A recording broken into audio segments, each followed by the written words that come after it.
আজকে আমরা করব 23-3-2 এটা মজার অঙ্ক। অঙ্ক ঠিক নয়, এটাকে একটার মাধ্যমে আরেকটা প্রকাশ করতে হবে। বলেছে কোসেক থিটা ট্যান থিটাকে সাইন এর মাধ্যমে প্রকাশ করতে হবে, আবার সেম জিনিসটা কোসেক এবং ট্যান কে কস এর মাধ্যমে প্রকাশ করতে হবে। এটা খুবই আন্ডারস্ট্যান্ডিং এর অঙ্ক। এটা খুব আমরা যে যে সূত্রগুলো শিখেছি সেগুলো দিয়ে এটা প্রমাণ করা যায়। তো প্রথমে আমরা একেরটা করব। একেরটা কি বলেছে, কোসেক এবং ট্যান কে সাইন এর মাধ্যমে প্রকাশ করতে হবে।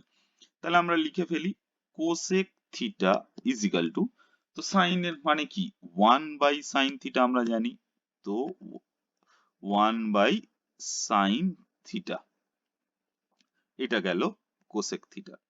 ট্যান থিটা কি জানি, tan theta is equal to আমরা জানি sine theta by cos theta. এখন কস থিটা মানে কি, কস কে আমরা আরেকটা জানি কি, sine square theta plus cos square theta is equal to 1। তো সেখান থেকে cos theta is equal to কি, 1 মাইনাস সাইন স্কোয়ার থিটা। তাহলে এখান থেকে cos theta is equal to root over of 1 minus sine square theta. তাহলে এটা আমরা লিখতে পারি ট্যান থিটা সমান সমান, উপরে তো সাইন থিটা আছেই, কস থিটাটাকে 1/1 মাইনাস সাইন স্কোয়ার থিটা। এইটা গেল ট্যান থিটাকে এই সাইনের আকারে প্রকাশ করা গেল, কোসেকটাকেও কসের আকারে প্রকাশ করা, সাইনের আকারে প্রকাশ করলো।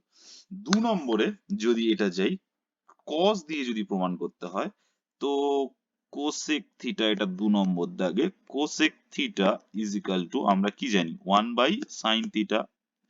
1/sin থিটাতে গেলাম, সাইন থিটাটাকে কসে আমরা কি করে প্রকাশ করতে পারি, তো এইভাবে আহ, এখানে আমরা যে ফর্মুলাটা পেয়েছিলাম, এইটা এখান থেকে যদি আমরা এরকম করি যে sine theta, sine square theta is equal to 1 minus cos square theta, সেখান থেকে sine theta is equal to root over of 1 minus cos square theta. তো এটাকে আমরা লিখতে পারি 1/√1 মাইনাস কস স্কোয়ার থিটা, এটা গেল কোসেক। এবার tan এর ক্ষেত্রে কি হবে, tan theta is equal to আমরা কি জানি, sine theta by cos theta.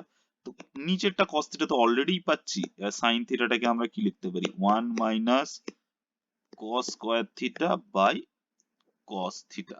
এটা গেল, এইভাবে আমরা একটার রূপ আর একটা দিয়ে আরেকটার মাধ্যমে প্রকাশ করতে পারি।